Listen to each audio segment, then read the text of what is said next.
The elk were gone. Every single one. They just left. I'd patrolled the Hoh for 6 years. The elk were always there. That night, my radio died, and the forest held its breath. I've seen bears, cougars. I know what fear smells like in the woods. This was different. This smelled like nothing I'd ever encountered.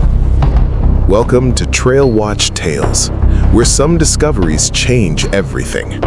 Tonight's account is from Ranger Callum Reyes, 15-year Hoh veteran. He said, "It's not on any endangered species list because it was never discovered." Tell me in the comments, where are you watching from right now? Because tonight's story proves where you are, it knows. August 14th. My shift started the same as every other. Sign in, collect gear, check the overnight incident board. Nothing unusual. A campfire violation at Olympus Guard Station, some bear activity reported near 5 Mile Island. Standard stuff. I filed my patrol route with dispatch and drove the unpaved service road into the Hoh at 9 p.m. The rainforest in summer holds a kind of deep green dusk that never fully turns to dark until well past 10. The air was heavy with moss and cedar. The ferns were enormous, some taller than my shoulders. I'd walked this corridor hundreds of times. I knew every bend of the Hoh River, every hollowed nurse log. It was my home more than any building. Dispatch confirmed my check-in. Radio working perfectly, everything exactly as it should be. The first thing I noticed was the smell. Not the usual wet earth and decomposing wood smell of the rainforest. Something layered underneath all of that. Something dark and animal and old. Like a den. Like something had been sleeping here. I swept my flashlight left and right. Nothing. I kept moving. Then I found the clearing near the Hoh River Oxbow, and I stopped walking. The elk herd that had been grazing there for 3 consecutive weeks was gone. Not unusual by itself. Herds move.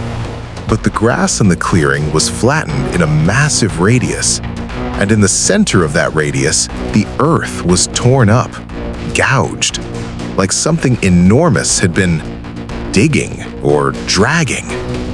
I crouched down and touched the disturbed soil. It was warm. Whatever had been here, it hadn't been gone long. I radioed dispatch, reported the disturbance. Procedure is clear. Document, photograph, do not speculate on cause. I was taking photos when I found the marks on the trees. 3 Sitka spruces at the clearing's edge. Each one had been stripped of bark in long vertical gouges. 8 feet up, 9 feet up. The highest marks were nearly 11 feet off the ground. I know bear sign. Black bears, even large males, scratch low.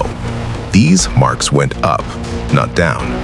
Whatever made them was reaching up to scratch, not standing on its hind legs to mark territory. The spacing of the gouges was wrong too. The individual claw lines were 4 to 5 inches apart. I photographed everything and forwarded to wildlife management.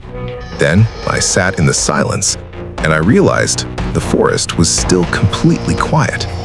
No frogs, no insects, no wind.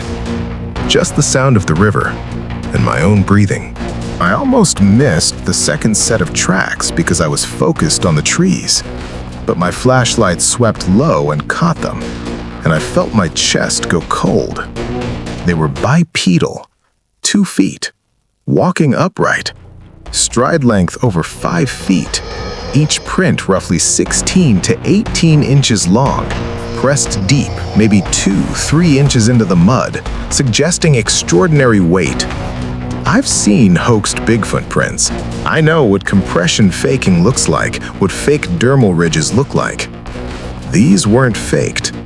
The displacement pattern was real. The way the mud had pushed out to the sides and the toe spread under load. Whatever made these prints weighed between 800 and 1,200 pounds, was walking upright, and was walking north, deeper into the Hoh, toward the restricted backcountry zone that the Quinault Nation has asked the Park Service to limit access to since 1987. There's a name in Quinault oral tradition for what hunts that sector of the rainforest. The Quinault call it Seskek. The name roughly translates as the one that was here before the trees. Not a monster, not a spirit, something biological, something that predates the old-growth forest itself. Elder Thomas LaChapelle of the Quinault Indian Nation spoke to a park anthropologist in 2003. The transcript is in the Park Service archives, and he described it as a predator that learned to avoid human contact, not out of fear, but out of patience. His exact words, as recorded, "It doesn't run from you. It waits for you to be alone enough." I stood there in the mud beside those tracks, my dead radio on my hip, the forest completely silent around me. And I thought about that phrase, alone enough. I had been alone in this rainforest hundreds of times, but standing there at midnight with those tracks leading north and the nearest human being 12 miles away, I understood for the first time what those words actually meant. I followed the tracks. I know. Protocol says you don't. Protocol says you radio it in, establish a perimeter, wait for support. But my radio was dead, and there was something ahead of me in the dark, and every instinct I had, everything I'd learned in 15 years of fieldwork was screaming that I needed to know what it was. I followed for maybe 400 yards. The tracks stayed consistent. Long stride, deep compression, perfectly upright. The cold got worse. My breath was fogging now. Real fog, not forest mist. Actual temperature drop in a contained zone, like stepping into a refrigerator. Then I heard it. Not a roar, not a growl. Something more deliberate than that. A low, resonant sound that I felt more in my chest than heard with my ears. The kind of vibration that registers in the body before the brain catches up. And the smell hit me again, but stronger, ancient, territorial. Not anger, not fear, something that had no interest in being afraid of me. I stopped walking, and then it came into the edge of my light. Not fully, never fully, but enough. A forearm, a shoulder, covered in something I still can't describe properly. Not fur, not skin, something between the two. Something that absorbed light rather than reflecting it. The proportions were wrong for anything in any field guide I've ever read. The arm alone was the length of my entire body.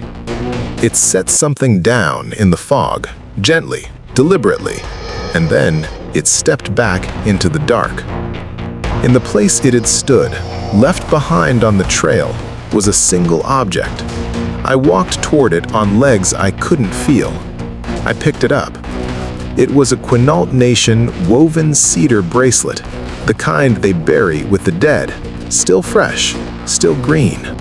I looked at the bracelet in my shaking hand, and behind me, the trees shifted, and the sound came again, closer, below, not from the forest, from beneath the ground. I ran. I'm not ashamed of that. 12 years of backcountry training, and I ran like a child back toward the trailhead. The sound followed me for 300 yards, not chasing, just accompanying, like it was making sure I left. My radio came back online at 1:47 a.m. as I hit the lower Hoh Trail. Dispatch asked for my status, and I told them I'd had a radio malfunction and was returning to the station. I didn't file a full incident report that night. I sat in my truck for 2 hours before I could drive. In the morning, I called Elder LaChapelle's daughter. She manages his recorded interviews now. He passed in 2019.